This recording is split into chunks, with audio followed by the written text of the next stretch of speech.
3 luglio 2022 era una giornata proprio come quella di oggi, bella soleggiata, calda anche, e difatti salire oggi per quegli stessi posti che sono stati quelli interessati dalla tragedia è stato un mix di emozioni indescrivibile. Per noi la Marmolada è il posto in cui tornare, perché non c'è posto in cui tornare meglio di questo. Sì, insomma, alla luce di quello che è successo, noi la consideriamo la nostra casa. Io ci ho lasciato un pezzo di cuore. Riccardo Franchini il 3 luglio 2022 era sul ghiacciaio della Marmolada quando ci fu il crollo di un seracco che travolse 11 persone uccidendole. Lui miracolosamente si salvò, ma quel giorno perse i suoi 3 compagni di cordata, Paolo Dani, Filippo Bari e Nicolò Zavatta. 3 anni dopo Riccardo è tornato nei luoghi della tragedia insieme all'associazione Un posto in cui tornare, nata da un gruppo di ragazzi in memoria di Nicolò Zavatta.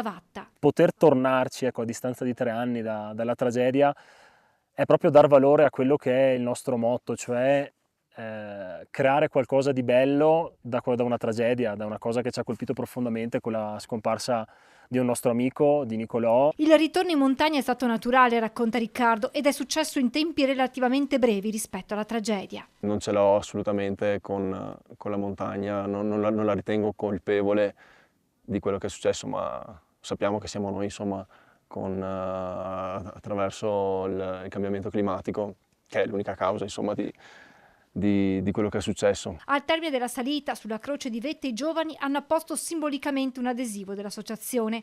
Ad accompagnarli Stefano Cotter del Soccorso Alpino Val di Fassa, il primo ad essere elitrasportato quel 3 luglio sul luogo del distacco. L'impressione più grande che ho avuto è stata l'immensità di questa colata di ghiaccio e roccia, perché ero partito da Canazei con l'informazione di una valanga in Marmolada, anche se mi sembrava molto strano, e invece quando sono arrivato su mi sono reso conto che era qualcosa di più di una valanga. L'obiettivo dell'associazione non è solo quello di ricordare Nicolò Zavatta e la tragedia di 3 anni fa, ma anche diffondere un messaggio di consapevolezza e di sensibilizzazione verso l'ambiente, contrastando i cambiamenti climatici che stanno mettendo a rischio il futuro del ghiacciaio della Marmolada. E avere la possibilità di vedere questi panorami non è scontato, insomma, ecco, e poter tornarci, avere la possibilità di poter tornarci fra 10, 20, 30, 40 anni, credo che veramente debba essere un nostro obiettivo.